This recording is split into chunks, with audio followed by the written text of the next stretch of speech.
Anders Nielsen, they're all important artists, but let's start at a point talking about these are my seniors, they're about to graduate. I want Yeah. to introduce them to your work, talk about the mission statement of your work and of Uncivilized.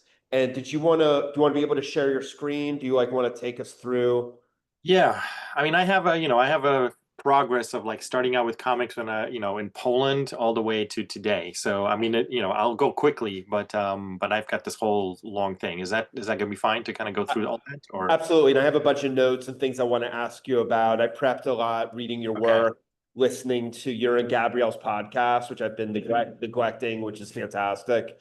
And so, yeah, and I've been, and just stuff I wanted to ask you just from knowing you. So, Sure. yeah, do you need permission to share your screen? Or I think I'm okay here. Let's see. PowerPoint, share. there you go. All right, do you see this? Yeah. Okay, all right. I just need to say okay here. All right. Okay, well, I'm gonna start this. Let's say, where am I on the presentation? Here we go. We're in Poland in the 80s here. This is our dear departed communist leader of Poland from that time, General Jaruzelski. What a fun thing. This is kind of what Poland looked like when I was there. These are black and white pictures, but most of them are kind of from the 70s and 80s when I was there. We had a lot of shortages, paper shortages, things like that. So long lines for food and essential goods were kind of common. Whenever there was toilet paper, you bought as much as they allowed you. So you'd see people walking around with toilet paper rolls all around them. But comics were available in Poland, and actually had a pretty good comics industry. This is this like Polish comics newspaper was actually more like youth newspaper, but it had a lot of comics in it. So that was my favorite thing at that time. I was reading this stuff all the time. So I got into comics pretty early. I was pretty young, sort of 8 years old, even before that maybe. I'm just gonna run through a few slides, just like Polish comics. I'm not gonna stop too much on these. I don't want to, Oh, well, no, let's linger on them just for a minute. These are amazing. Yeah, yeah. So these are mostly for younger readers, but yeah, most of you guys would have not seen any of this stuff over here because it's never really been translated into English. Some of this stuff I do want to bring over in through Uncivilized Books, but and I have published some Polish cartoonists, so maybe someday. That looks a lot like Barbarella. Yeah, this one is kind of Barbarella. It has a kind of a Paul Gulacy vibe too in terms of the art. Walker Lacey, right? Yeah, yeah. So yeah, it was kind of a secret agent guy who's trying to find a secret space invasion in the future. I'm a big fan of that lettering. It's got very Mobius looking lettering.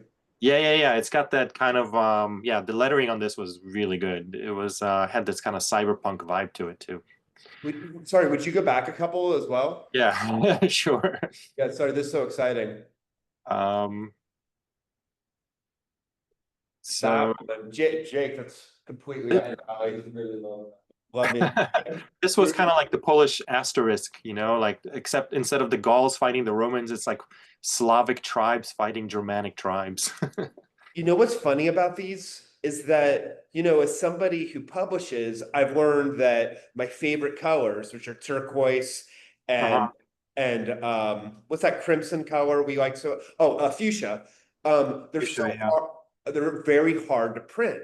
Yeah. And I've adapted and I use a lot of browns, oranges, and blues and everything except those colors, and these guys do too. Yeah, yeah, yeah. I wonder if that was a limitation of CMKY back then. Yeah, yeah. I mean, CMYK always has some limitations, all the colors kind of mix and you can get only as bright as the sort of the CMYK colors allow. I mean, you can obviously use Pantone colors and things like that, which are brighter. Many of them are brighter. And you can kind of mix them in and kind of brighten everything up. But because most of these have to be printed cheaply and quickly, they just rely on the standard CMYK and keep it simple. Yeah. Um, anyway, this is like a bootleg Peanuts cartoon in Poland too, which was about soccer, which you know that never happened. That is hilarious. It's not even, I can tell by his nose, it's not even Schultz. He's got a weirder pickle nose. Yeah, yeah, they like redrew some of these strips and made them like about like things that Polish kids would be into, like soccer instead of baseball. It's pretty funny. I've been trying to find these bootlegs, but they're hard to find. Anyway, this was kind of what I was doing back then. This was, this is some of my earliest comics here. Just, again, I'm just gonna run through these pretty quickly. But but Take your time, really, Tom. no, I know. I just, sometimes I go on too long about the old stuff, and then like we run out of this stuff in the end. So I'm gonna, if we want to go back and talk about anything in the Sure. past, just we can do that in the sort of post. So how old are you here? This is 1984? This is 1984, so I was 11 years old when I made this. So one thing that I sort of noticed, like looking back now, is that I always thought that for me, comics was not just like drawing the pictures and whatever and the words, but it was also publishing. Like I actually made this whole thing, edition of one, had staples, and I made a logo and everything, wrote down like a little indicia on there, a price. So like, I always kind of understood it as like a little, like it's a little object or something that needs to be kind of put together, even from a very kind of like young age. So I think, looking back, it seems like destiny to become a cartoonist and a publisher. Anyway, moving to the USA, so this would have been mid 80s, 1985. Ronald Reagan was still president. This is the kind of stuff that was coming out back then. You guys maybe have talked about some of the stuff, but these are the kinds of comics I was reading when I arrived in America. Wizard magazine. Those are like my three least favorite artists in the world. Yeah. Well, when you're like 12, they were great. And but it was like a huge, when I saw the first comic book store in America, I was kind of like there was this famous moment where the Soviet premier shows up in America and goes to the grocery store and is like kind of blown away how much different stuff there's in a grocery store. That's kind of how it was for me with the comic book store. There was just so much stuff there, and it was pretty easy to just kind of get on that. Again, I'm kind of interspersing this with the kind of stuff that I was doing comics wise at that time. That's trade. Yeah, so this was a comic, it started out as a kind of Indiana Jones lost treasure kind of thing. But like as soon as I moved to America, I started drawing superheroes in there, Okay. so kind of got into that stuff. But pretty quickly, I found that there was independent things other than sort of Marvel, DC superheroes. So this is the kind of stuff that I started looking at. American Flag. I love that Andrew Helfer, Kyle Baker Shadow is so good. Yeah, It's those are really, really great comics. very It really showed me like, that things were in some ways, similar to what I was reading in Europe. Not superheroes, more, genre based, but sort of different, and so that's the kind of stuff I got into. Obviously, I discovered the comics journal pretty early back then, and just got more and more into like how to do all this stuff, reading interviews with artists, reading reviews of books, et cetera, Gary Groth's commentaries and things like that. The letters pages in the comics journal were legendary, Yeah. And again, like this is just pretty organic. Like, as I go more and more to comic stores, I started noticing that, this couple of stores in Minneapolis had these like these smaller racks with these weirder things on them that I'd never seen before, which were, these handmade comics. King Cat, John Porcelino was not too far away at that time, I think, because he's from Wisconsin originally. No, he's from Illinois, but I don't know. He had some kind of Wisconsin connection back then too. I can't remember. But you would see these comics there. Adrian Tomine got really big in the 90s through his mini comics. James Kochalka was pretty sort of out there at that point. I mean, there was a lot of stuff. I just have really a random grab bag here from different times and eras. There's a Julie Doucet here, Jesse Reclaw, a few others. And who did Friends for Fighting? What was that one?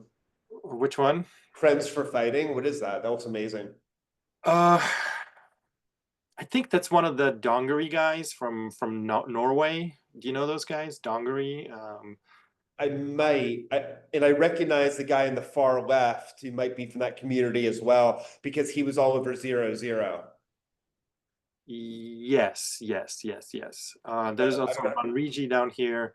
I think one of those here is also Denzetwalk. Up here is Dave Lasky, the Ulysses. Who did the Cute Manifesto? The Cute Manifesto? That was Kochalka. Okay, that figures. That was like a big touch point, in mini comics world at that point. It was pretty good. Yeah, you guys should dig that up. Like, I know it's up online somewhere. It's a fun thing to read. I don't remember all of the points that it made back then, but it was kind of felt important. And that's Ron Reje in the far right, lower right. Yeah, exactly. Vincent Stahl is that like one with the King Mini right here. This one. Okay.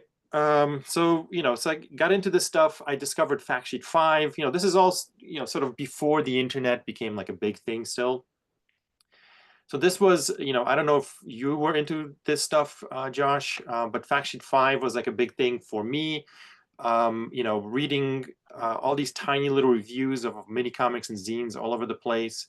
And then you can just send, concealed money in an envelope, and they would send you a few comics. You can also trade with people.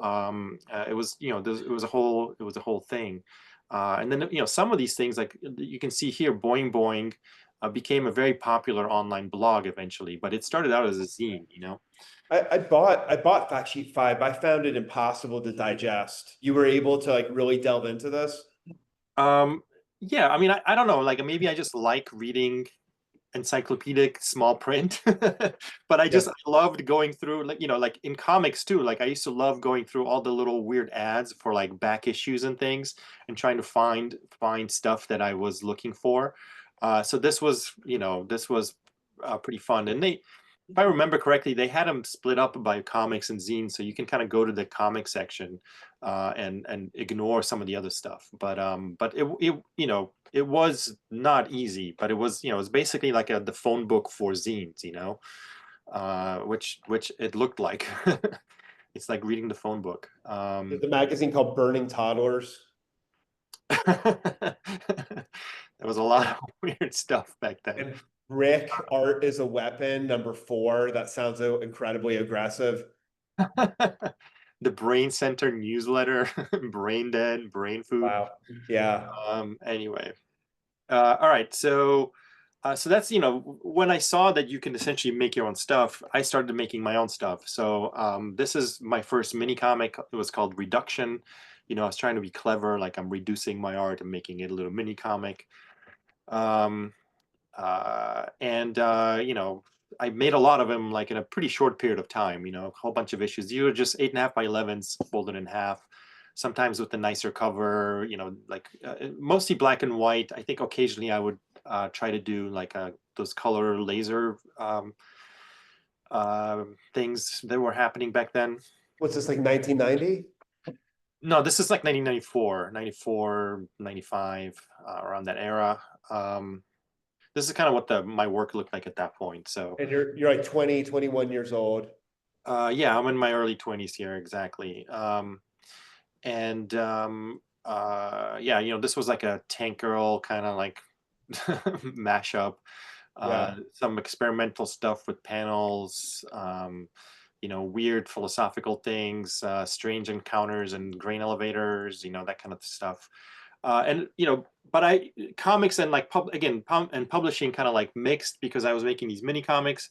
And then I also, by doing this, I got a job at the Minnesota Daily, which was a newspaper of University of Minnesota. That's where I was going to school. and it allowed me to kind of learn more about printing and everything. So I got to work for the sort of arts and entertainment section. This was all in newsprint, these like oversized newsprint Wow. things. And as a kind of, I was there for like 3 years working there. This is This was so great. again before like InDesign, before all those programs, we were like pasting things up on printing things out, pasting things up, and then shooting onto film. Um, Oh and my eventually God, we really? transitioned into digital, but So yeah, but so yeah, sorry, go that ahead. that's something I've always like just kind of nodded, but and never really was able to process how they did color before Photoshop, and I understood there was a photographic process. Yeah. Like, I mean, briefly, what is that? What did that look like? Well, I mean, basically, you had a kind of a printer that had like a tacky underneath, like had like a kind of sticky surface. Yeah, So you would print out various articles and images and whatever, and you'd stick them. You had like a blank page, and you would kind of like stick these things onto the page, and you had some guides and whatever. So we kind yeah. of stick that onto the page. And then once that page was completed, you would take it into the dark room. You had this like huge, massive camera inside of a dark room. You set the pages down, and then you would shoot onto it, and it would output the film onto a roll. There was a giant roll that it would like print onto it. It was kind of like a half digital process, because you would shoot manually, but then Yes. it developed directly onto film. Um, Whereas before you would have to actually like make each page a separate thing, but here like it developed onto a roll, a big roll of film, and then eventually all the pages were shot, and then you would take that roll to the printer, and the printer would deal with it from that point on. um One time when David Mazzucchelli was my teacher, he referred to at Marvel how there was like a room of little old ladies doing the post up. yeah, I mean, it was kind of a technical process. We had a few people that were like really good at it. They'd been doing it for a while. I never got to do the actual shooting on the camera, operate the camera. But yeah, once you kind of know the technical process, it's just technical. Like you just like make sure Yeah. that everything's sharp, make sure it goes out, it doesn't overexpose or whatever, and then it's the next one and then the next one. So you don't really need like an artistic eye. That you could just have a kind of a technician essentially, I, which is probably what the old ladies were. Like they were kind of like just technicians who knew how this stuff operated, and the artist just wants to draw. He or she doesn't want to do uh, you know um, all that stuff. uh, so on the one on the left, you would have a yellow plate, a black yeah. plate, and a red plate. And the one on the right, same thing, blue plate. Yeah, we were usually doing like about three colors on the covers to kind of save costs for the paper.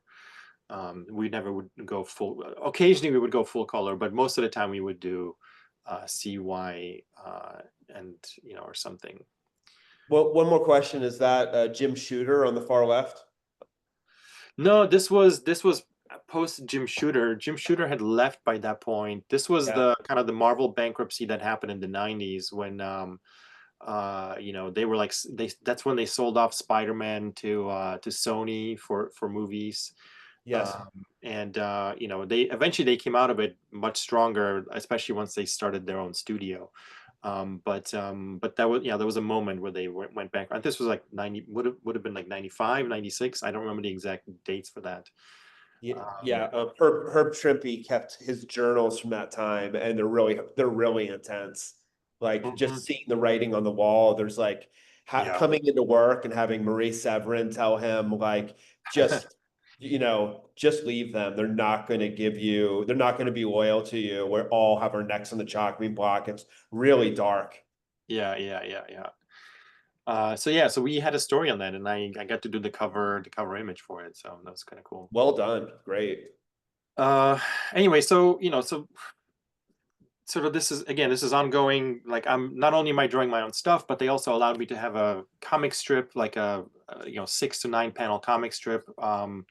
that ran in the paper for like 3 years or something like that. That's awesome. So a lot of my work at that time was just working on this comic strip, and doing production work and things like that.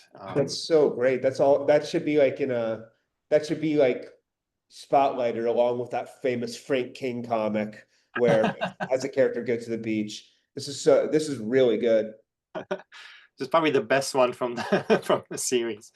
But at the same time, again, a lot of stuff happening at the same time here. So the internet kind of started to become a big thing, and especially towards the later 90s. And the paper that I was working for, they were the first paper one of the first college paper to go online, and publish online. Oh, So I learned HTML very early on, and also, this is when the paper started transitioning from kind of a half digital, half manual process to like a full digital process, where they got Quark Express, which is the kind of the precursor to InDesign. And then we got Photoshop 1.0 and a few other things. And so I was able to my strip was ran in black and white in the paper, in print, but then online, when it ran online, I got to color it. So I would color it. This is all colored with Photoshop 1.0, like no layers, wow. nothing like that, just directly on there. You're kidding. This is all So, one layer. yeah, there were no layers back then. Wow. And so it was kind of an ongoing thing, and I got my first kind of like big break. It's not really a break because nothing really came of it, but there was a magazine called The Web Magazine, which you could buy in a store, that told you what was cool on the internet, which is kind of Wow. backwards.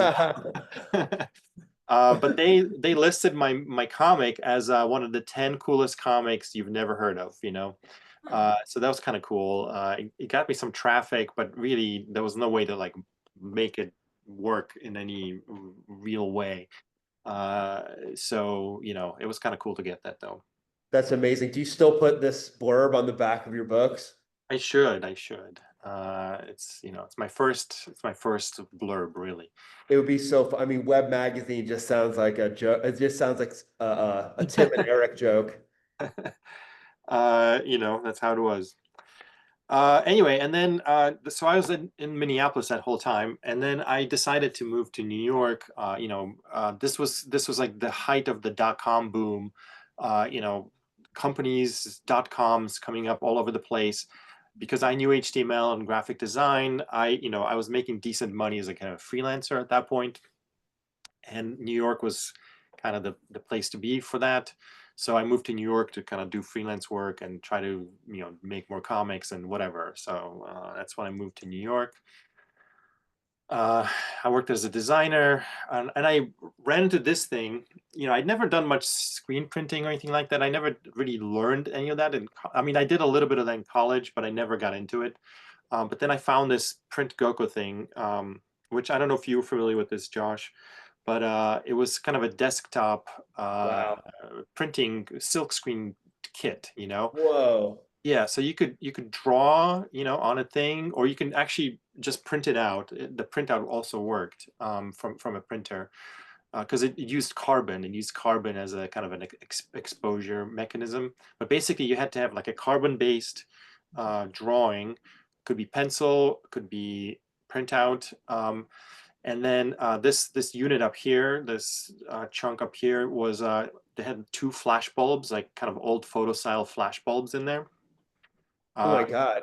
So yeah, you place this thing onto, like, you can kind of see the paper here, and you kind Yeah. of like, you just like scrunched it, and it would go, the flash would go, and basically it would expose the screen, and that's what the screen looked like. So you had the image on there, and then you had this ink that you could you actually could do multiple colors on a single screen. Because the ink was really goopy. This was not like a squeegee process, The Yeah. ink was goopy, and you were just pressing down. So you would just basically put it back on. There was like a film. You can kind of see it here. You can put back on it to kind of protect the ink. And you would press down. You put your paper down on there, and you'd press it down, and you'd press it down, and you press it down, and make little prints. So this was very accessible in the early 2000s. and you can make these little postcards. And there was also a bigger version that kind of went up to 8.5 by 11. Do you know if anybody's out there still using this as a retro? There are people that are really into this. They're kind of like hobbyists that kind of like hoarded a lot of these materials, because eventually it went out of the company's still around, but this particular product went out of style. And well, risograph printers, I'm not sure if you'll know this, but risograph printers, artists brought it back. They had stopped manufacturing them. And it was like indie artists who were like, no, this, they went on to doing, I don't know, like some kind of like more synthetic process.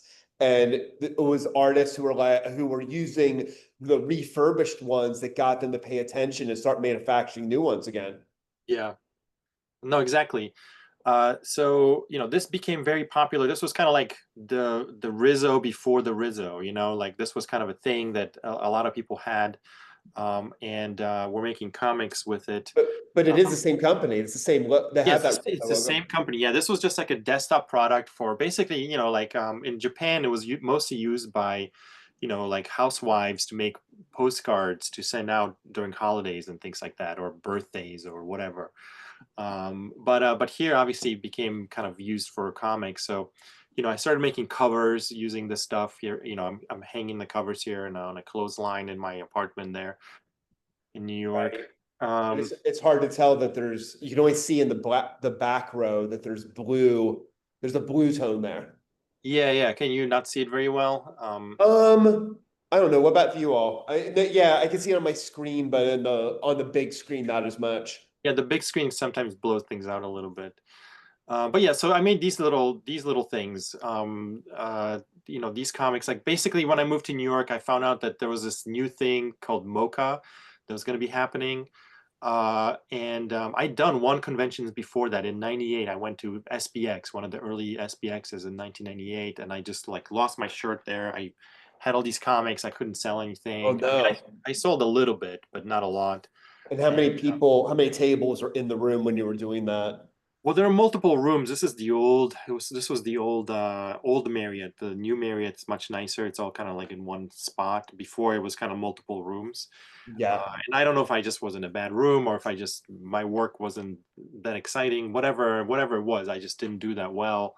But I met a lot of people. Like I'd met Jesse Reclaw and met Zach Soto and a few other people that sort of became lifelong comics friends of mine. So it's good. It's good. Just it wasn't profitable. Going to a festival and like failing is like sort of a rite of passage. Yeah. And I was sharing a table with Vincent Stahl, King Mini, and he had these beautiful like multicolor, like multiple screen printed things, and mine were just like black and white plain comics. I think that was part of it. It was like everybody that came to our table was just instantly drawn to his color stuff, and my stuff looked kind of like underproduced on some level. So I kind of, that's one reason I got into this print Goko stuff. I was like, I need to find a way to kind of do kind of level up the printing a little bit, and start making things. So the print Goko was a way to do that. And I just made a lot of comics then. Basically, once MoCA came around, I was like, I need to go to MoCA and I need to make something for MoCA, and that was the only goal at that point. It's like I gotta make something, and I made these tiny little mini comics for MoCA. These are like 1/8. These are not 8.5 by 11 folded in half. This is 8.5 by 11 folded 3 times. So it's like they're 1/8 of an 8.5 by 11 sheet. So they're very small. Have you reprinted these? Yeah, I mean, I get the stuff that's in here. I sent the file called In Transit.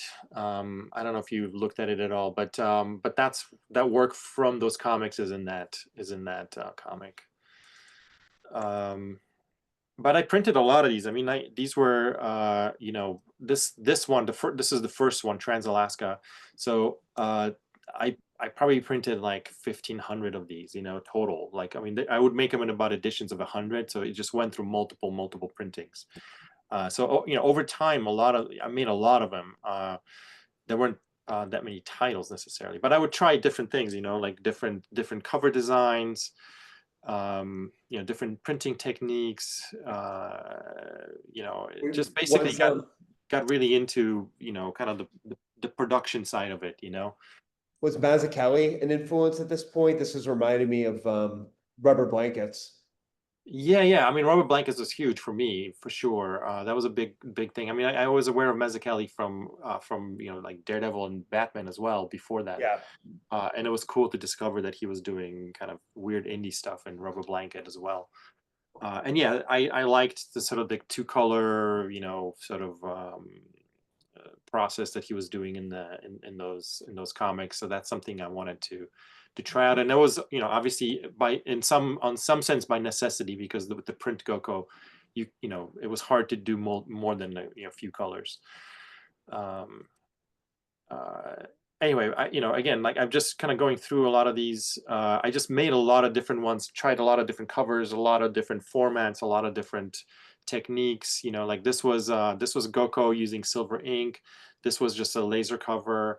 The one on the left here, Trans-Siberia, that was a silk screen. This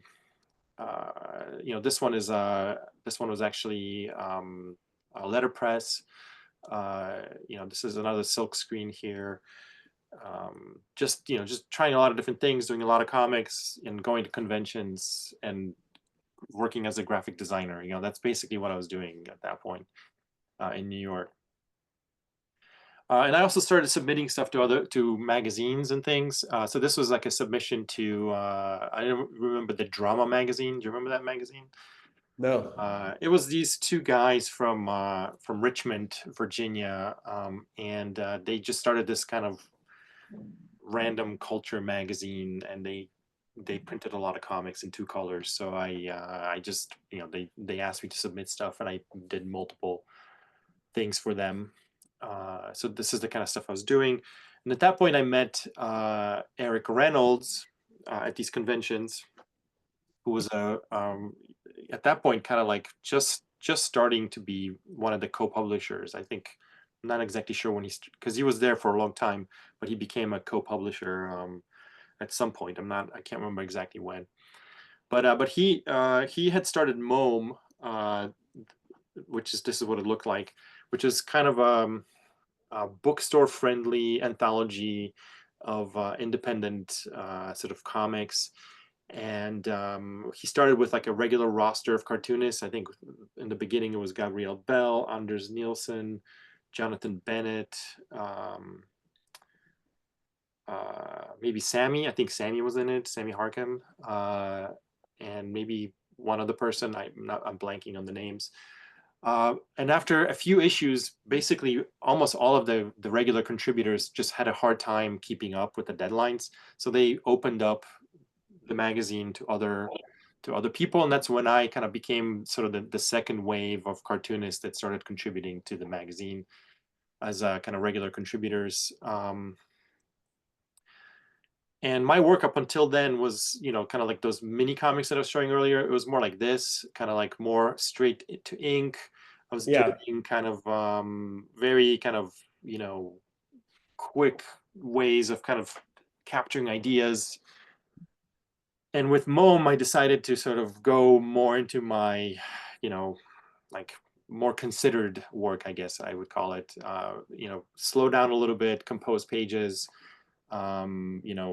ink more,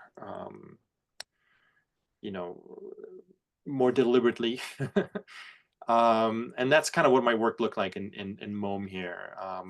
And as I was doing this stuff, this kind of idea came to my head to sort of use a number for the title of every story.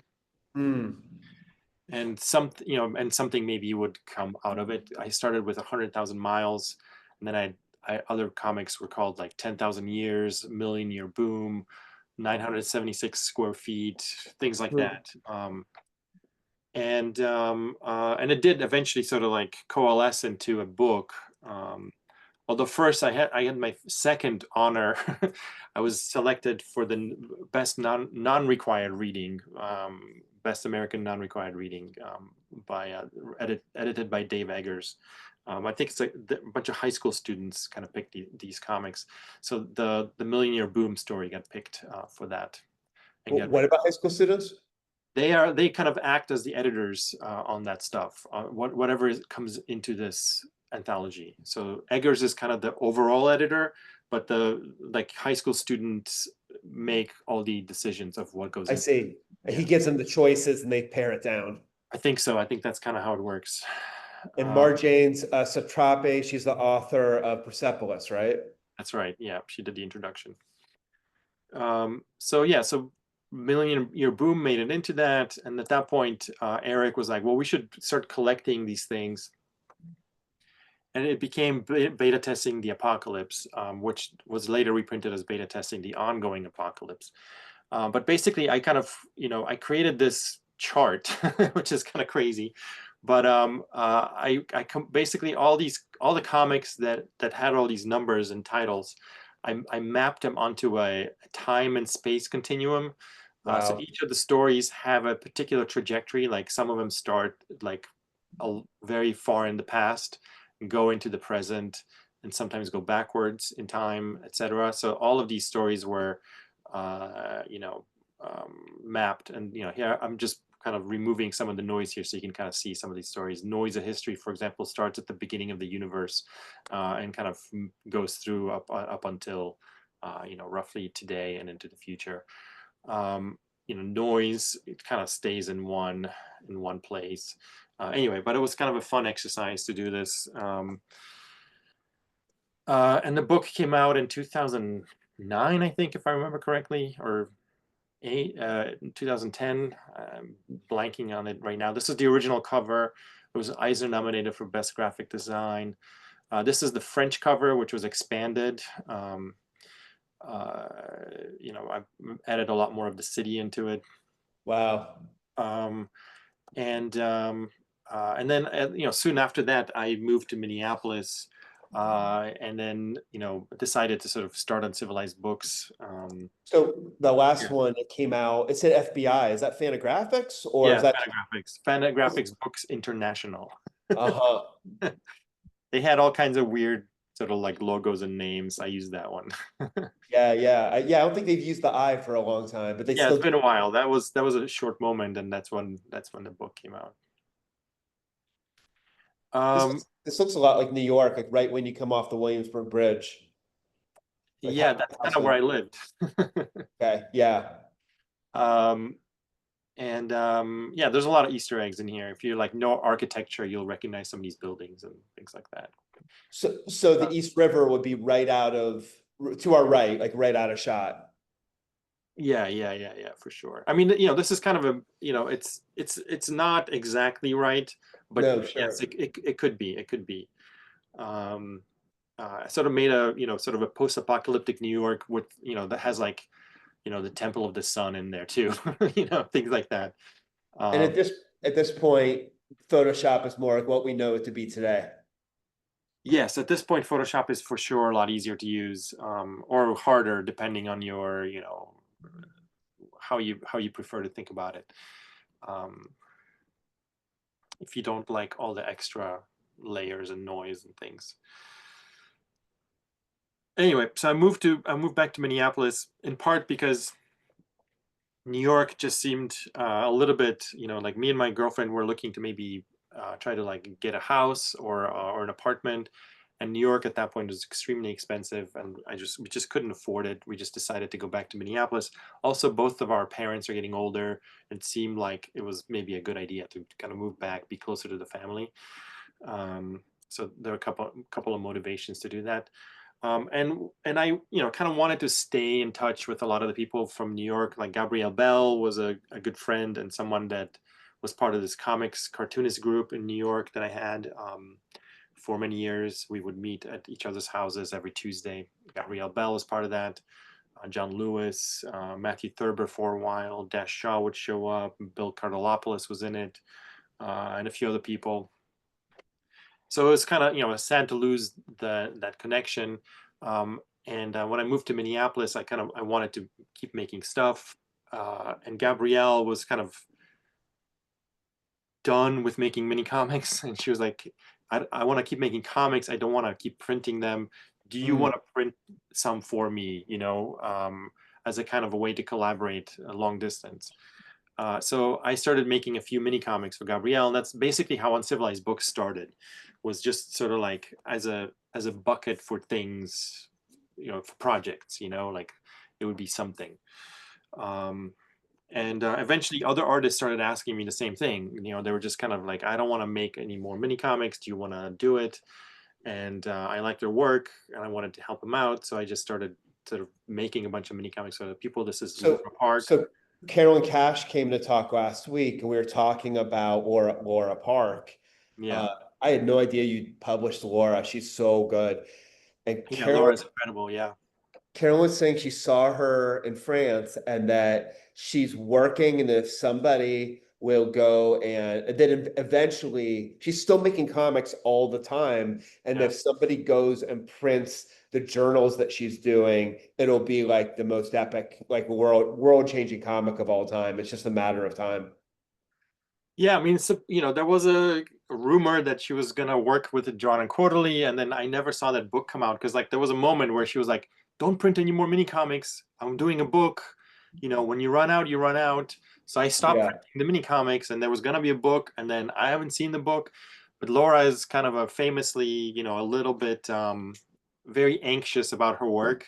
And I can totally see this project just taking a long, long time. It was really difficult to like squeeze these comics out of her at that point. It was kind of like, come on, Laura, send me those files.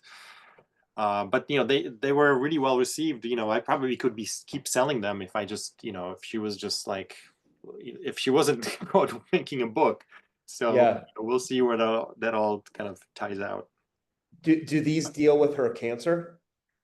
No, this is all pre that stuff. Yeah, she later, yeah, this is all before the cancer. This is all before that stuff.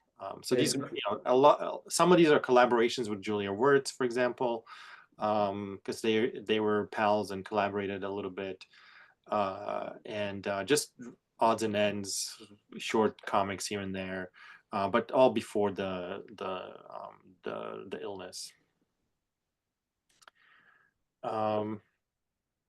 Yeah, so anyway, just that's kind of how I started with Uncivilized, making then this was the first kind of like more professional Uncivilized Books yeah. project, this July diary that we did for Cake, the first Cake convention. I went to the first one ever, and we made that for that. And then Gabrielle basically was like, she wasn't seeing eye to eye with John and Quarterly. Like they were pushing her in a very specific kind of artistic direction, and she didn't really want to go in that direction. She wanted to do more other stuff. So she asked me to basically publish her first book. And and at that point, I was just a mini comics publisher. I didn't have a warehouse. I didn't have a distributor. I didn't have anything. So I was like, well, I don't know if I can do this, but I will, I like give me a few months. I'm going to like look for a distributor, look for, a way to do this. And if I can become a publisher, I will, and I will publish your book. If I can't, good luck somewhere else. And then I ended up hooking up with Consortium, which happened to be in Minneapolis, which was kind of an independent book distributor, and they just happened to be at that point. I was kind of lucky on some of these things. They just happened to be looking for comics, adding more graphic novels to their roster of publishers, because they were mostly kind of literary, poetry kind of things. But they had just signed Nobrow, and they were looking for something else. They were looking for more comics, because at that point, comics in that sort of first 15 years of 2000s were kind of a very hot kind of part of the publishing industry. There's a lot of graphic novels coming out, a lot of stuff was happening, so they wanted to sort of get in on that as a distributor. So explain like what, as a distributor, like what role do they perform Yeah. in the food chain? Yeah, so the distributor is basically who gets the books from the publisher, to the bookstore, and what other venues, comic book stores, etc. So there's a couple of different ways, you can work. There's a couple different kinds of distributors. So there's like a quote proper distributor, which is basically, it's kind of who I'm working with, and then there's a few others out there, Macmillan would be, sorry, Penguin Random House would be one, Diamond is one, Lunar is one, but basically, it's a company that has kind of a staff, like a sales staff, and goes out there and tries to sell these books all over the place, tries to place them out there, and essentially help you get the stuff out there. They work with a lot of different publishers, so that help is, not 100%. It's not like you have these dedicated people. You have the company has the people, but each one of these sometimes works with multiple publishers. And then there's wholesalers, which you can also work with, where they would buy a book from you, and they would just essentially allow it to be wholesaled to other places. And so they don't really have a staff. They don't really help you get the book out there. Diamond kind of is almost like a wholesaler at this point, where they just have a catalog, and then people just come to the catalog, but they don't really go out there and like market your book or anything like that. Diamond's So related. yeah. Is Diamond related to what's a magazine called Previews? Like that's important. Previews and Diamond are the same thing. Yeah. Like when you did my book, you needed to have a page count for Previews like 6 or 7 months before it came out. Yeah. I mean, that was, actually for Previews, you really only needed like 3 months out. But Okay. but for like traditional book publishers, that those timelines go longer. So 6 months is usually the traditional thing. But yeah, but the books end up in various catalogs. They end up in various online print and other catalogs, and bookstores get those catalogs. They go through them. Reps come around, tell them to buy things, tell them what's hot, what's not. So what happens if like you put out the book and then we're editing it and I discover it's going to be 50 pages longer than what I estimated? Yeah. Is that really bad business if you've already told previews?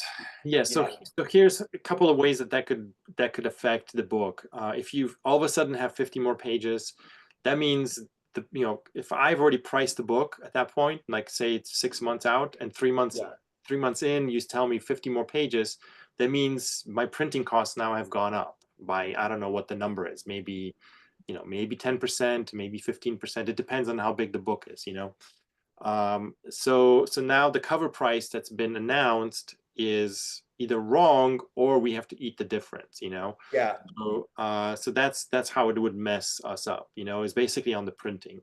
So we would decide, like, okay, is it better to just tell everybody, what, this book is going to cost like $3 more, or is it better to just eat the costs? And it just kind of depends on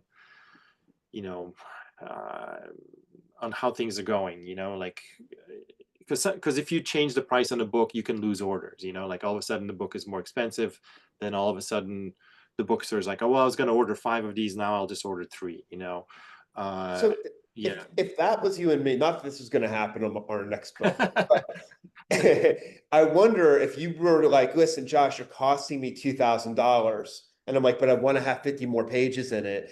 And if I was to say, listen, I'm going to go to my bank account and just pay for the extra pages to save you the headaches. Yeah. I mean, that would be worth it to me as an artist. Again, not that this is going to happen, but those are the numbers we're talking about. And it is like the idea of having 50 more pages in everybody's book across the world versus like $2,000, which in 2025 is like, it's less than I pay for rent. I wonder, for a month, I wonder if it would be worth it. I mean, it could be. It depends on the artist. Like some artists just can't afford that extra $2,000. So it just depends on the artist. For some people, it's totally worth it. For others, they just can't afford it. And me, like for a publisher like me, $2,000 lost is, it's like, that means there's some issue of another comic that maybe I don't have the money for anymore, like that was the budget of a small mini comic or whatever, so that makes it difficult to actually do other projects, so it's like these budgets are important, and you need to make sure that all these things tie out in some way. For me, while that would be the result of my poor planning, I also would say this would be like a director saying, I'm going to waive my fee. I went over my shooting unplannedly, went over time, and I'm going to eat it by giving up my fee. And at a certain point in the artistic process, that's all you care about is the work. And the money starts to seem sort of abstract. Yeah, absolutely. I mean, and it also depends on the contract, like the contract says X, Y, and Z. So the publisher, could potentially say, you know what, Josh, too late. You don't get those 50 pages. The contract says what the contract says. The book's already at the printer. This is not happening, or, if it's still earlier in the process, then adding those 50 pages might not be that difficult. It really just depends on how, where you decide that you all of a sudden need those 50 pages. So does that make sense? Absolutely. I think so. Yeah. Just these what ifs are kind of interesting. I hope you don't mind these little side No, it's fine. It's fine. Who was vying for Aaron Comet Bus doing the intro to this book, by the way?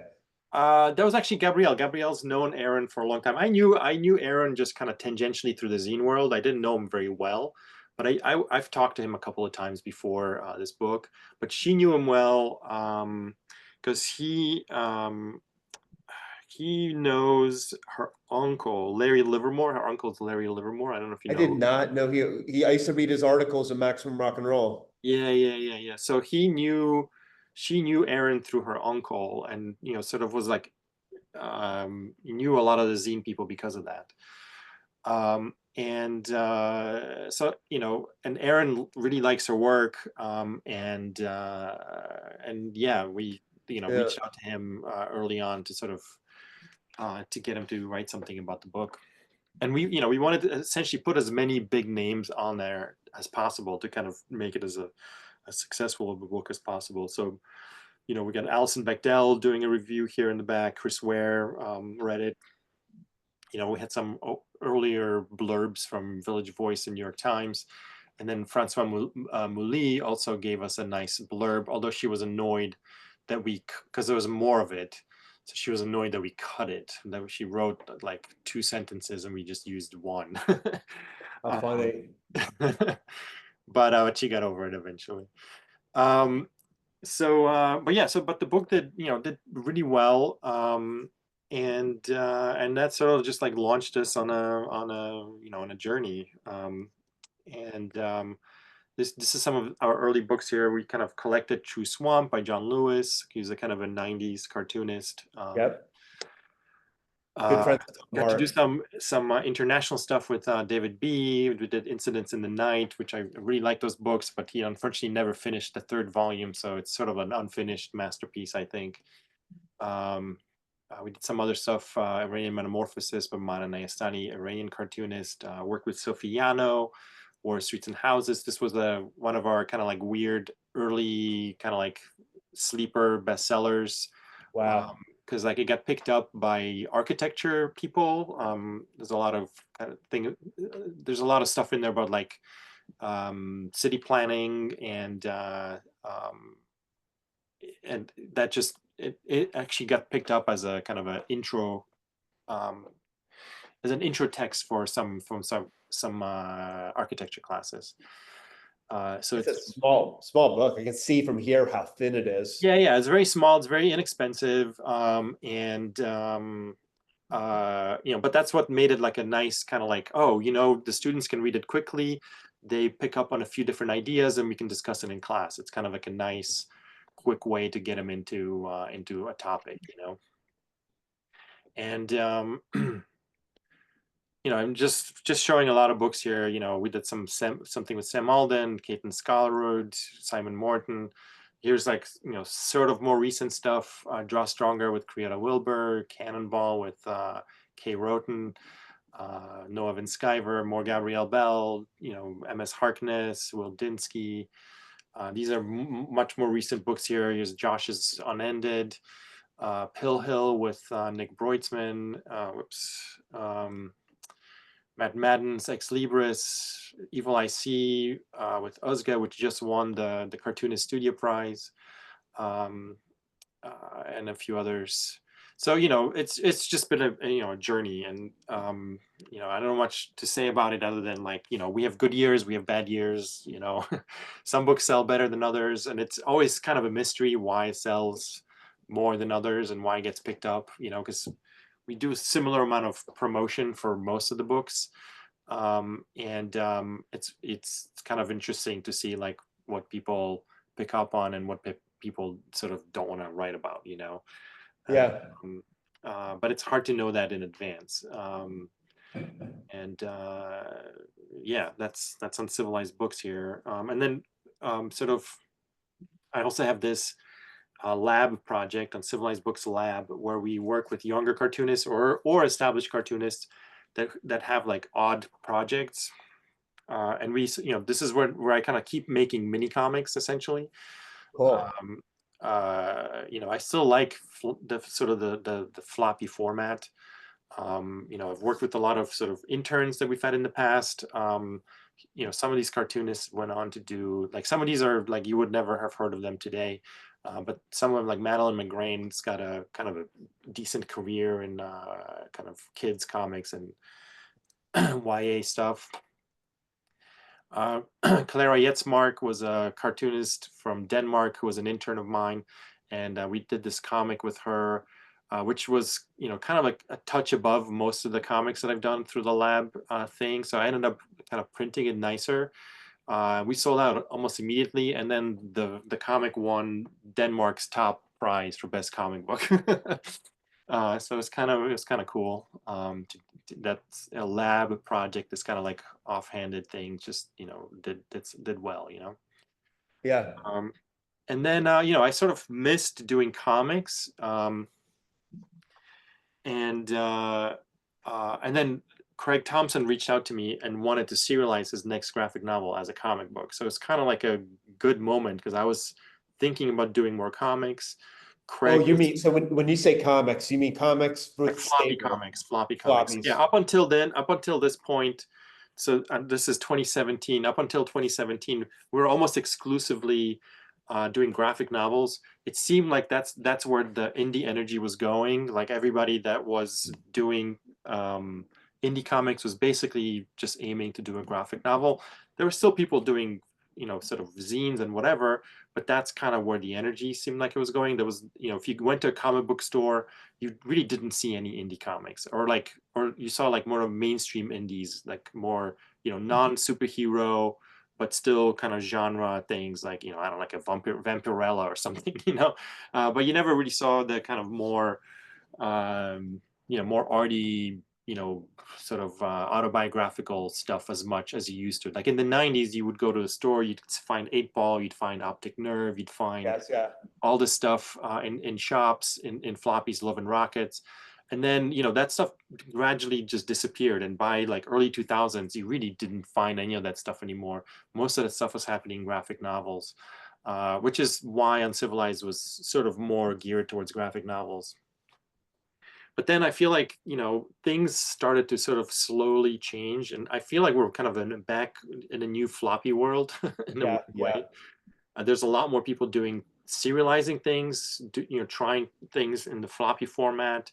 And Craig, Craig was sort of one of the early ones here. He really, he's famous for making these really big books. And he just, one motivation was I just don't want to disappear for 7 years, making this big book. So let's serialize something together. And neither George Corley nor Fantagraphics wanted to take the project. Makes a lot of sense. I think post-COVID, I think there were so many people that were home making comics during the lockdown.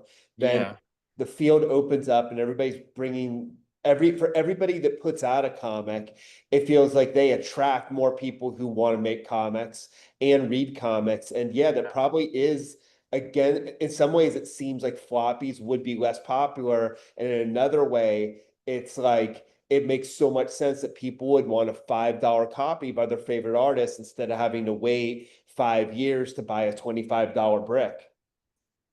Yeah, I mean, I think that's part of it for sure. And at this point, this is a good example of, like, he went to both Fantagraphics and Drawn and Quarterly, which is kind of natural for this kind of project. And they said no, they were just done with floppies, basically. I think Fantagraphics was still doing Love and Rockets, basically just out of like loyalty to the Hernandez brothers, but not because the comic was making any money, like any serious money as a floppy. So they basically said no. They're like, we'll do the book, but floppies, we don't want to do it. So he reached out to me. We'd met a few years before that, a couple of times, and and because I'm in Minneapolis, like Craig's brother is in Minneapolis as well, and he grew up in Wisconsin next door. It was kind of it was a good it's kind of a good meeting of minds at the right place at the right time, and then we put together this project, and now it's a book. Now it's a big brick too from Pantheon, but we put it out as a comic originally. You don't really see it until you see all the covers together like this. That he did that transition where the icon in the little box in the corner box, it changes. It devolves from the uncivilized caveman all the way to a pile of rocks with a spear. I know he was having fun with those. They were great. Yeah, so and I just started doing more stuff, like I did For Real with James Romberger. I'm a big fan of James Romberger. We did his comic. What is that comic called? Million Miles a Second? No, 7 Miles a Second. That was with DC originally, and then Fantagraphics did a reissue. Oh my God, I'm totally blanking on it. It'll come up after I log off. He was, he did some stuff with us for All Time Comics, and he was by far the easiest person to work with. Yeah, he's great. And he's a one man, we did so much of All Time Comics as a assembly line traditionally with the one colorist, one penciler, one inker, one letterer. He would at least pencil, ink, edit, and letter all of his own work. And it was he's really an old school cartoonist. For sure. He was sort of like lost in a way, because he kind of was banging his head against like DC and Marvel and all this kind of more mainstream work, and was really kind of unaware of all the indie stuff until much later. So it was cool to discover his stuff early on and work with him. And then then he did this Kirby comic for us, the For Real thing, which was cool. Then recently we started doing series. We're doing The Sickness with Jenna Cha and Lonnie Nadler. It's a kind of body horror thing set in 50s and 60s America. It's kind of like Junji Ito meets 50s America, and then now the next series that's coming out is called The Humans with Tom Neely and Keenan Marshall Keller. So we're kind of like, in a way we're like back onto the floppy rack, although this one will be magazine sized, so it's going to be oversized. It'll be, and you're also reprinting the collection, so you're working with them doing volumes as well. Yeah. The book will also come out. That'll come out next year, but that's kind of where that's going. So we're still doing graphic novels, but we're also doing a lot more kind of old school comics, if you want to call it that. I was reading Cartoon Dialectics, and I was thinking about how your work, my work, Gabrielle's work, Damnation, Diaries, it's all we're all pretty verbal. We're all pretty like wordy. And at the same time, you're going to this other extreme. I think Noah is such a master of minimalism, and this stuff especially is more it's more like it's more at the opposite end of the spectrum. And I wanted to see if you wanted to discuss like the mission statement of Uncivilized, doing really cerebral comics and really visceral comics. Yeah, I mean, to me, it's to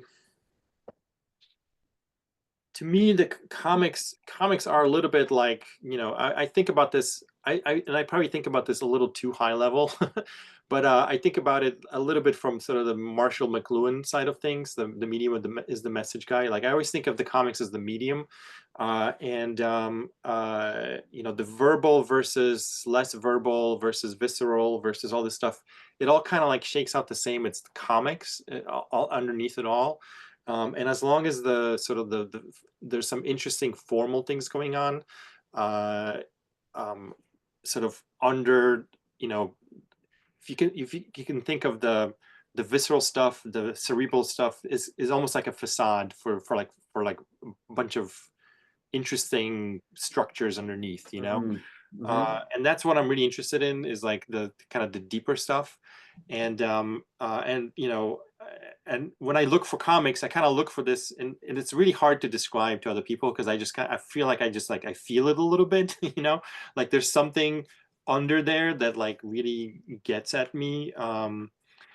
There's some kind of invisible grid or something underneath that stuff that is interesting and says interesting things, even if some of it can be spelled out in a cerebral way, some of it is almost unconscious, like through some visceral art and violence or whatever other situations that visceral art kind of conveys. But it's there. It's like it's hidden, and it's structuring thinking in a very specific way. So that's kind of how I think about it, and so every comic that I publish kind of has something like that under there, and I could probably go on and on and on about like what it is specifically that I detect in that comic, but it's not, it's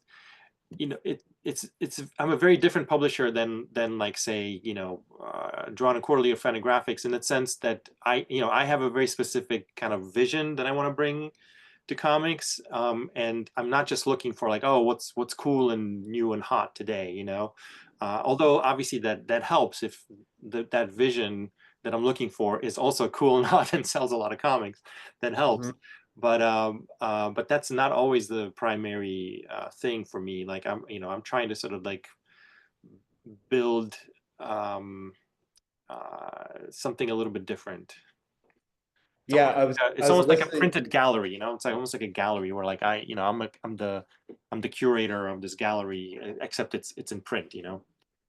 I was listening to the interview you did with Gabrielle from the first episode of your podcast, and there was a few things he said that really spoke to the two. Like, you had all these allegories. One was talking about a coagulant, and then like the image is a coagulant, and the text is yet another term for it. But it was very solvent is a solvent. Solvent et coagula. It's a alchemical thing, yeah. And then later on, he said something really similar, talking about two other chemical compounds that really made me appreciate. Like Gabrielle said that she had read your essays and parts of dialectics several times. And it's the same with me. It's very dense. I feel like I'm not smart enough for it, but what I do read is really rewarding. And I didn't know you came from such a philosophy background. Like, you really have a lot of, you grapple with a lot of philosophy and bring it into comics. I do. I mean, it's something, honestly, it's something I've been doing for a long time. When I was younger, I didn't really know that I could bring that into comics, even though it would kind of sneak in. But there was a moment like in early 2000s where I was like, why am I like resisting the fact that, comics could do that too, and in some ways maybe even better than just pure text. I just kind of had this like epiphany at some point, because up until the early 2000s, the comics that I was making, I was like, oh, the comics market is the way the comics market is. And I like the comics I need to make are the comics that will sell, blah, blah, blah. So I was sort of like, I wanted to do this kind of deeper stuff, but I didn't know that I could. And then, through kind of seeing all the indie stuff, and then also just sort of, just letting go, letting go of like what the market is, and just kind of making things that are interesting to me is what allowed me to sort of like bridge that gap, um but I never studied philosophy formally. I studied it a little bit in architecture school. I had a kind of a minor in comparative literature and critical studies. Wow. But it's just something I read for a long time. I read a lot of philosophy, and I'm always reading some kind of philosophy book, in addition to everything else that I read. And it's just something that I have this thesis that comics can do philosophy better than philosophy. It hasn't been done yet, um, and I will try to do that, but I might not be the person that sort of finishes that project. That project might be done 100 years later or something. But I just want to initiate it. I want to initiate this project of giving people ideas that this is possible. I may just be the prophet, not the final Yes, not the it's final boss.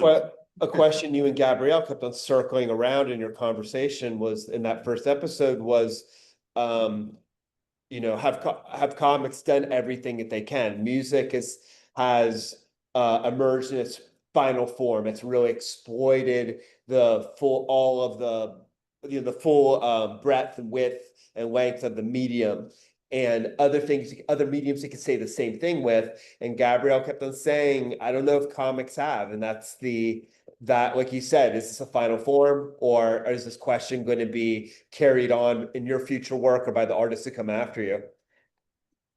Yeah, exactly. It's I mean, I also think about this sort of more broadly, almost like civilizationally. Like I feel like we're in a weird transitional phase with all this digital stuff. Yeah.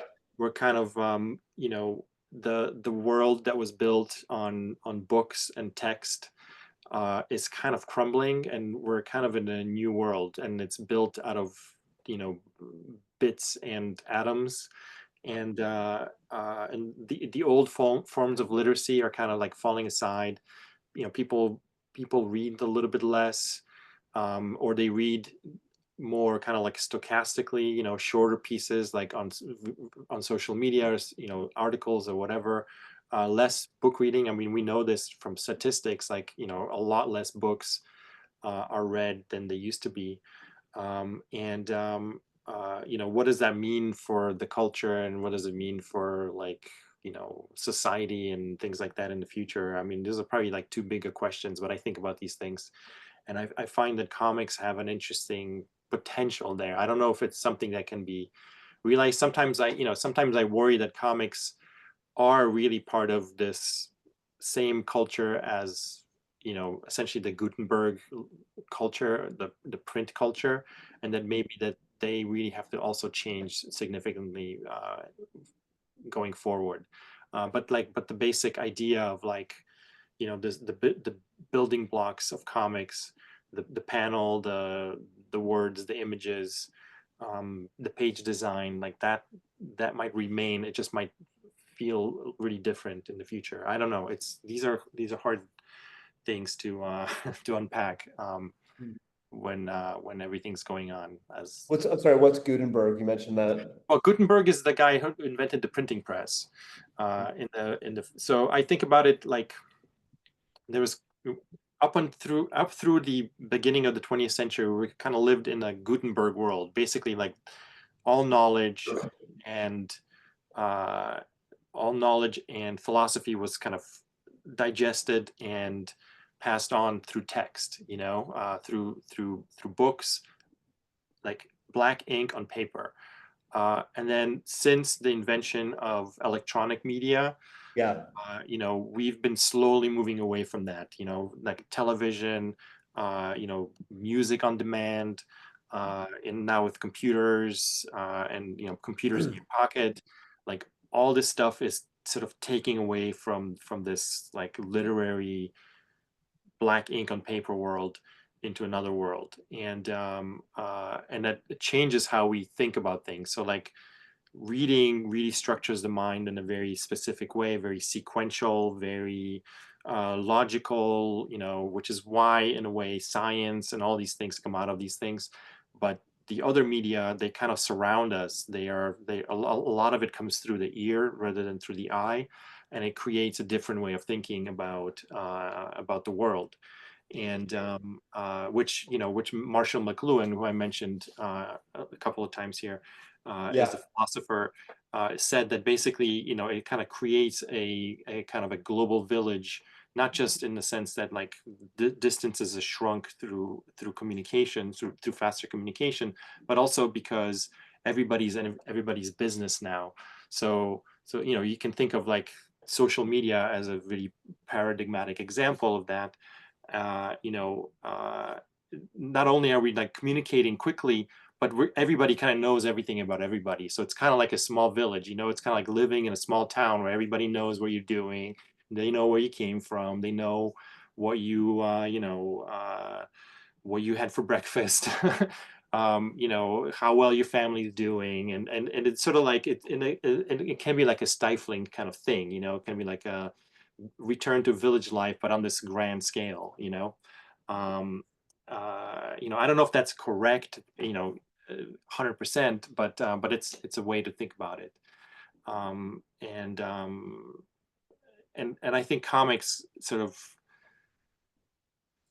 have a kind of a unique role here because they're not purely text. They have images, so in a way they can capture this kaleidoscope of multiple different things in one place, and kind of create a literature that can maybe sort of capture the present moment better than text.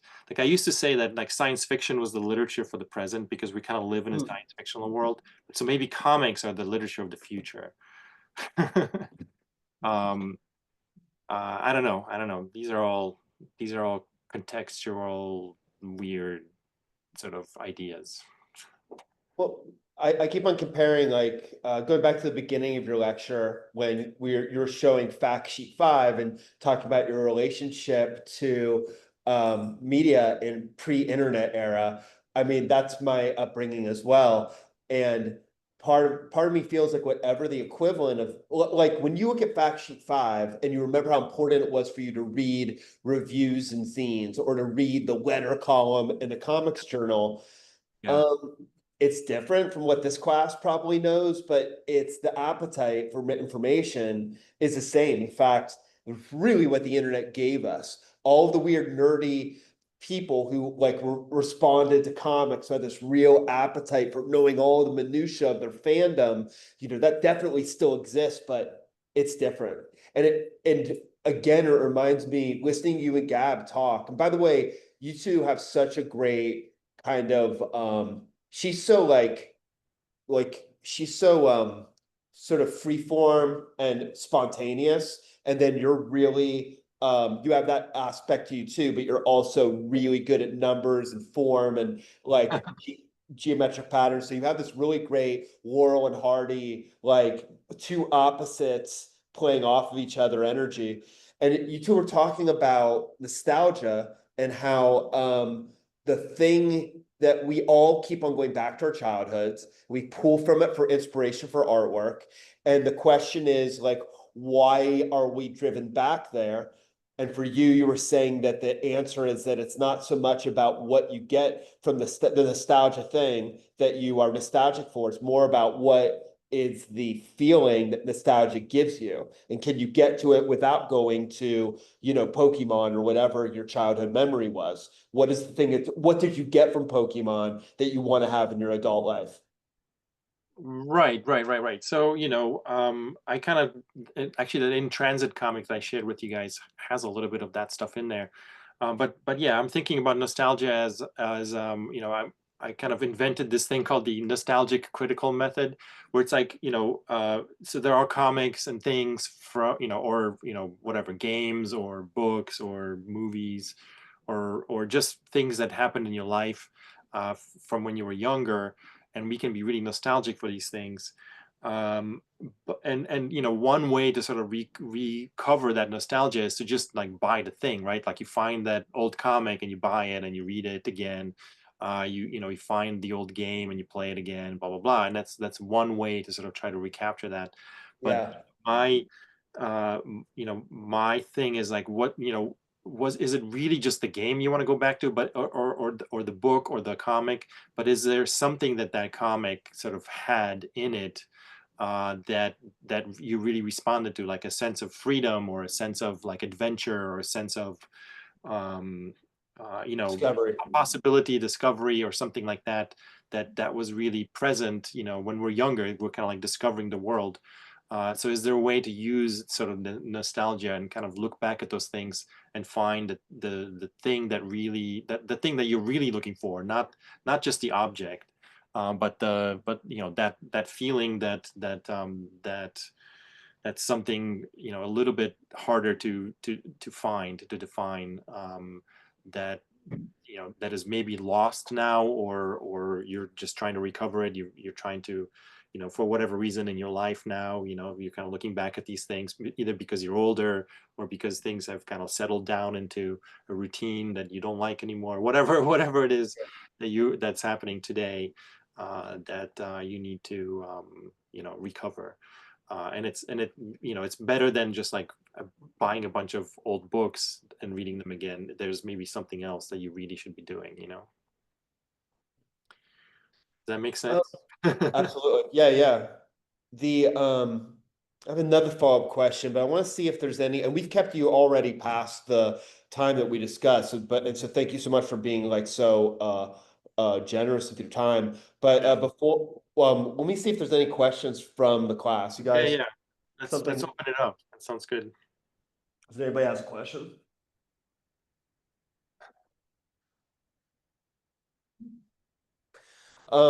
So I mean, is there anything about like publishing that you want to ask Tom? I mean, you're all people who in your career you're hoping the next step is that you have a publisher who's putting out your work. You are doing, some of you are doing very different work from what Tom presents, but not all of you. Yeah. Hi, I really resonated with what you were saying earlier. Oh, do you want to come up here? He might not be able to hear yeah, you. sure. Yeah, it's a little quiet. Yeah. You're good. I just want to say I really resonated with what you were talking about with the, you know, potential of comics to go beyond, you know, a lot of different genres and mediums, you know, like philosophy, for example. And I've always felt like that potential has almost like a fine art to it. And I was wondering if you've ever taken like any of the comics that you truly felt were like subversive and tried to bring them into like a fine art context or like a gallery or like, you know, anything like that. Yeah, yeah, yeah. Not so much in the gallery. I mean, I have done stuff in galleries. But yeah, you know, this is kind of the dilemma of all these things. It's you know, a lot of times these worlds can feel really separate, you know. You know, some comics the art world will embrace, and some comics they will just like never embrace, you know. They're just like, these things are vulgar, ugly, we never want to see them again. You know, and vice versa for comics. There's a lot of comics people who are like, you know, can kind of go between the two worlds. Like Anders Nielsen is a good example of someone who does both exhibitions, makes work for the wall, and also graphic novels. But then there's many cartoonists who are just like, the art world is a scam. You know, I hate these people. You know, I never want to be part of that ever. So you kind of have to find a little bit of your own path there. You know, part of it is just kind of like being part of it. Like if you're part of it, then you sort of get to know everybody that's there, and things can move forward in a different way. You know, nobody's ever was like, wow, you do a comic about philosophy, you know, let me open this door for you. You know what I mean? It's almost always you have to like knock on the door and try to find stuff, and just like put in sometimes especially ideas that are either subversive, like you said, or just out there, just like something that nobody's really thought about, or put down on paper before. It takes quite a while for people to either get on board with, or just to just get used to, or as something that's even feasible. And it might take years, for people to just kind of like, oh yeah, the thing you talked about 5 years ago, you were right. Like either you were right, or like, or that was interesting, or that was that really made me think, or whatever, like it created a response. So with this stuff, with philosophy especially, you kind of just have to have a lot of patience with it, because that's just, it moves very slowly, like compared to to what's going on online, etc. It's a slow kind of moving process. Right. I think about the artist Edward O'Leary. I don't know that. Yeah. Oh, he'd be a really good example to look into, but he's very much like a philosophical academic who has like a very strange prose in his writing and his artwork that connects not only to like like mature sensibilities, but it's also very silly. Like a kid could enjoy it and an adult could enjoy it in like a more nuanced way. Yeah. I mean, that's that sounds like a really good example. But yeah, there's a very academic world of philosophy that is, it's kind of like writing philosophy for other philosophy students. And then, if you want to sort of engage with the broader audience, you kind of have to meet them halfway, right? So like, that sounds like what this person is doing, is sort of making, it's taking maybe like even deep and difficult to understand ideas, but making them fun and accessible. And that's for sure part of the process. It's like, which one do you want to be? Who is your audience? Do you want to impress like the people who are, who like read a lot of philosophy and that's all they want to read, and so your work is for them? Or is it a more general audience? That's part of the part of the thing that you need to kind of figure out for yourself. There's like, either one of those is fine. It's just, one is definitely going to be a very rarefied small audience, the other one potentially larger, but also like might take a while to get it. So it just depends a little bit on a little bit on your sort of sensibilities, your how you want to do this stuff. Got it. Yeah. Does that make sense? Very much. Thank you so much. There's not like an easy path, unfortunately. I wish there was. So Jake, you just talked to, he probably stands alone in this class as being the most, I mean, everybody in here has an indie sensibility to some degree, but you really have like an indie sensibility where you're very outside of genre, doing stuff which is more more at home with DeForge, people who do who embrace flatness and folk art and other influences. My experience with you was getting published was, I just bugged the fuck out of you for a couple of years. And how's it varied a lot, the way that artists have come to you? You worked with a lot of your friends and people are from a community that emerged kind of naturally. What other has it kind of covered the gamut as far as like the way that it went for people who wanted to work with you ending up working with you? Yeah, I mean, there's definitely people who wanted to work with me that haven't been able to work with me. There's people that I've wanted to work with that just like, I'm probably just too small of a publisher for them potentially. Your margins like that big for what you have time it's time and space for. And you're basically a two-person operation. Yeah.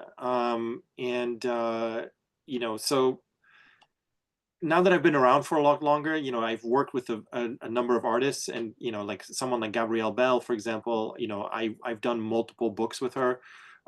So whatever she does next, like I'm interested, but I'm also like, hey, if you get a big offer from a big publisher, like I'm not gonna be I'm not gonna say, don't take it. You've always been really transparent about like you really demystify a lot of the a lot of the ins and outs of what options artists have, like working with publishers, what it's like to work with you, what loyalty means, what opportunities are there, what opportunities aren't. Right. I mean, and every artist is like in a different stage, and I've worked with like very young artists who are just starting out, and I've worked with artists who are established. And every one of them kind of comes to me for different reasons, so for example, someone like Peter Wortman, I worked with early on. I published his first books. And he just became a very well-known kind of like YA adventure cartoonist and started doing Avatar: The Last Airbender for Dark Horse Comics, and his profile has risen like Oh, huge, wow. so so I'm just the wrong publisher for him now, you know what I mean, like moved on, but like it was great working with him. I think he has a really great sensibility, and I wish he could slow down and do some of his own stuff again, because I think he's really good and he's really smart. But he has to kind of pump out all this like genre stuff, which again, he does it really well. I know he has kind of a deeper quality that he could do, but the bills don't always get paid with that stuff. So What's his name? Peter Wortman. Yeah, he's basically done all the Avatar: The Last Airbender comics for Dark Horse for the last, like, I don't know, 10 years or something like that. So I did a panel once with some mainstream guys, and they were saying that in the mainstream industry, for working for Marvel or DC or something, or working with legacy characters, that if you develop a corporate style, it can be a trap. Because if you want to evolve into a Frank Quietly type of artist who can reinterpret characters, or we talk about Daniel Warren Johnston a lot in this class. They'll say, we didn't hire you to be expressionistic. We hired you to have the corporate look of our work characters down. So these guys I was doing this panel with were really frustrated because they had tried to be like ultra pros and learn how to learn how to do this really tight, rendered, inviting, mass marketable style. And when they did say, listen, I want to start making the guy's forehead bigger and make it more cartoony, they would get cracked down on. So the key was to come into the industry as an individualist and say, you expect from me that I'm going to innovate and redesign the characters and make elements of them saggier, elements of them wider, and elements of them, tinier. Yeah. I mean, honestly, you know as well as I do that this is the dynamic that's gone on in comics since its beginning, right? I mean, there was, I mean, Kirby famously, Right. every time he drew Superman off model, where they would come in and redraw the faces and things, because they didn't like his blocky kind of face on Superman. So this is just an ongoing thing, and even like the people who have completely like invented and reinvented the industry multiple times eventually get discarded for some new style, for some new thing that's just cool now, and the old stuff just isn't cool anymore for whatever reason. Like, I mean, trends move on. Like, that's just how things go. So I'm showing that you can't see it right now. I'm not sure if I can this computer has a bunch of dumb. I can stop sharing now if you want to show something. Yeah, and you might not be able to see this, but really briefly, we go ahead and share.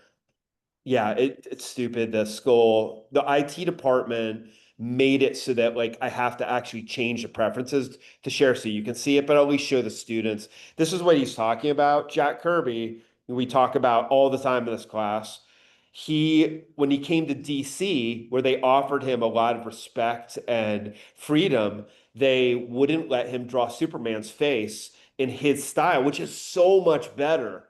In fact, Kirby really look at that hair. I mean, that really does. First of all, that's a more attractive hairstyle, and it's a more plausible hairstyle. Like, I lived through the 70s, and there was a lot of people who, when they went to grow their hair, it was like Javier Bardem's hair in No Country for Old Men. Like, I was as a kid, I was like, I never want to grow up and have to have that big ugly hair. So people didn't know what to do with mid-length hair. In the 60s, it was short. And then, of course, people knew what to do when they grew it out. But the in-between length, look how cool this is.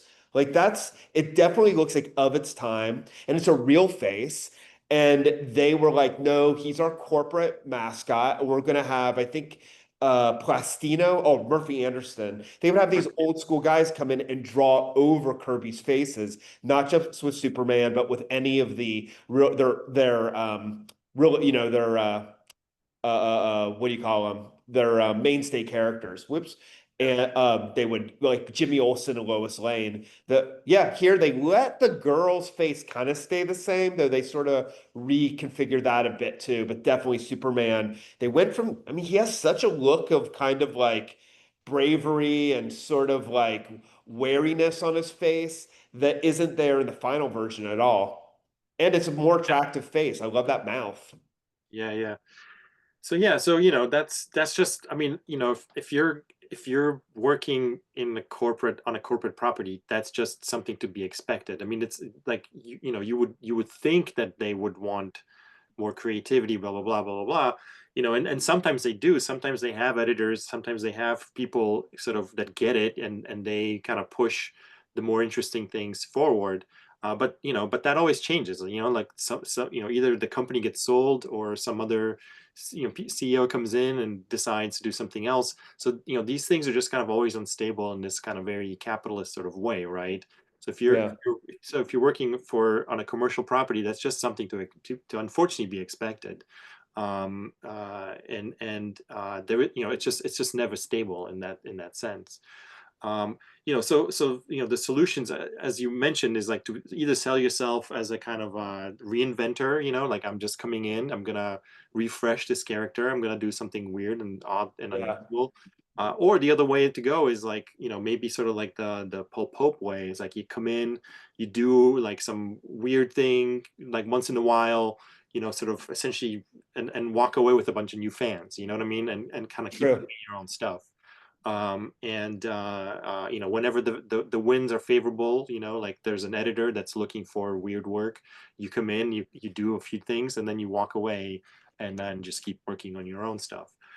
I'm going to show the class Paul Pope's Batman. Yeah.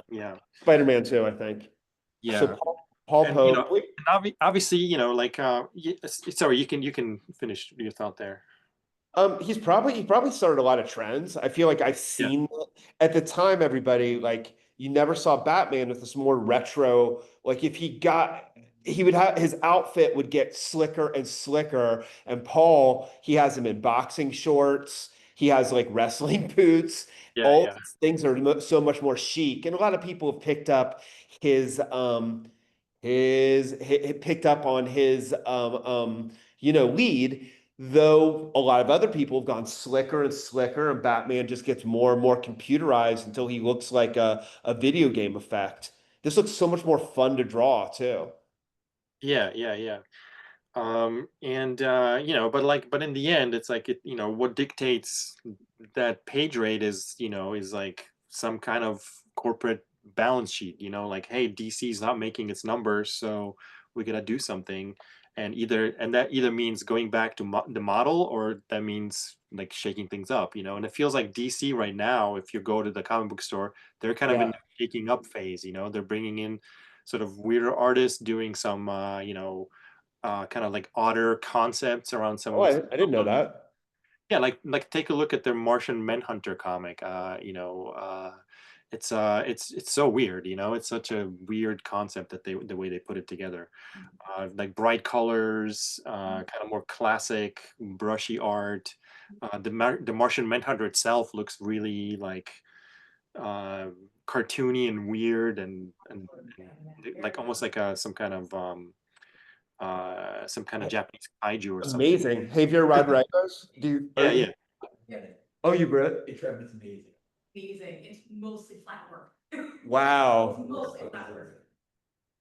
So like DC's doing this like all-in line that's like weird little reimaginations of their characters, and some of them are successful, some are less successful, but it seems like it's working in a sense that it's bringing more people to kind of like check out their comics again. And like it's sort of like Marvel sort of like feels kind of stale by comparison right now. But then also, you know, there's a lot more like weird stuff on the stands now too. Like, you know, this is why I was saying like maybe we're in a weird like new floppy renaissance, you know, just because there's like interesting stuff coming out from the mainstream guys, but also you know, there's like the magazine format is back, you know, like Conan the Barbarian. There's a new Savage Sword of Conan magazine out there. That's black and white on newsprint. Like that's cool. Wow. You know, it's got it's, you know, it's got one of the main artists is this guy Della Torre, who's like a reincarnated John Buscema. Like seriously, like it's kind of crazy. Wow. And then but then there's also like Distillery, you know, they've got their like oversized kind of magazine sized line of comics, and a few others that are kind of like doing that as well. So it feels like, you know, as the sort of the prices of the floppies have been going up, it seems like you actually get a little bit more bang of a buck. You price it a little bit more, but you have a lot more pages. And so maybe the anthology is going to come back in a new way, because it sort of went away for a while. The anthologies used to be like all over the place, and then they sort of went off into the Kickstarter land. And so maybe they're going to be coming back now just because, you know, of the way sort of the market is working, you know, because you want to have more pages, but you might not be able to fill it up with a single artist. So maybe now you need to anthologize things, you know. So, you know, it's kind of how I'm thinking about it right now. And then there's like this swirl in the industry, right? Like Diamond's kind of faltering. They've gone through a bankruptcy.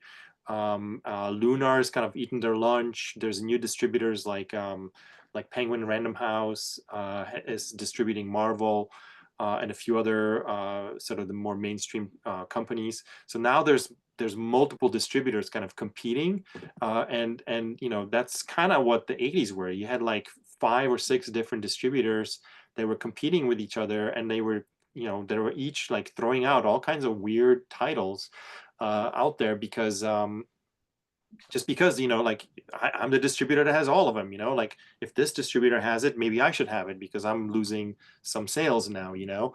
So maybe we're in this weird new competitive distribution phase, and it could actually be good for comics, you know, because they're, you know, it's not just one company that's kind of dictating everything like it was for a couple of decades with Diamond as the main distributor. But yeah, but you know, I kind of wanted to go back to yeah, so you know, I worked with very young artists, Uncivilized, so Peter Wortman types, but then also people like Matt Madden have been around for a long time, have had books with large publishers before, and what he likes working with me is like, you know, kind of a stable place for all his work. You know, in the other companies, the editors come and go. You never know who you're going to work with year to year. Your book might just completely fall through the cracks because the new editor just does not get your work. You know, with me, he sort of like, he understands like, hey, I get his work, you know, he gets what I do as a publisher. It kind of makes sense for both of us to have a place to work together. You know, maybe the sales are a little bit smaller here, but there is a kind of a consistency, you know, that he can't get from a large publisher who's like, okay, well, this book was the book of the moment 10 years ago. Where's your next book of the moment? You know, like, and you know, we're not always making books of the moment. We're just making interesting work, you know. So that's kind of the gamut, you know. It goes from like young artists who have never been published, who may sometimes go on to bigger things, or like established artists who like went through the grinder of going through these bigger companies and are just like, you know what, this is better, you know, or better for me, for that particular artist. And this year for you, Sickness and Damnation Diaries were both like pretty popular. Are they, am I right? And was there something different? Was there a different audience that was brought in for those books? Damnation Diaries is like it's like a horror book. Yeah. Damnation actually came out last year. But yeah, that was, you know, Peter kind of has a very much a sensibility coming out from the art world and kind of throwing it back into something that looks like a comic book. And I think that resonates with some people. I don't know that it's like a hugely successful book. It's doing well, but it's not like, you know, it's not breaking sales numbers or anything like that. Am I thinking of the Sickness then? Maybe I'm dumping them together. The Sickness for sure did really well. Like we sold a lot of copies, especially the first issue. We got kind of like picked up by the collector's market because we had multiple covers on that first issue. And when the collectors find out about you, they want to flip everything. So it's this whole collector's market in comics is kind of a double-edged sword, because on the one hand, if they think you're a collectible, they will buy a ton of stuff, and try to like flip it, try to make it into some kind of business deal, whatever. They want to, mark it up and sell it for more money later. On the other hand, a lot of those early sales, especially for that #1, go to people who are basically like they're just bagging those books and putting them in a box and are hoping this will go up in value sometime in the future. So then the second issue, your sales drop off the cliff, because like, let's say you sell 20,000 copies of that first issue, but like half of it is to speculators, and then the next issue, like the actual readers are like, 5,000 or 6,000, who are just like following the comic. And, so your sales just kind of like fall off the cliff and really make it harder to gauge like what your real audience is, because there's a speculator market that just kind of comes in to to just flip books. Is there a narrative thing which makes it more accessible?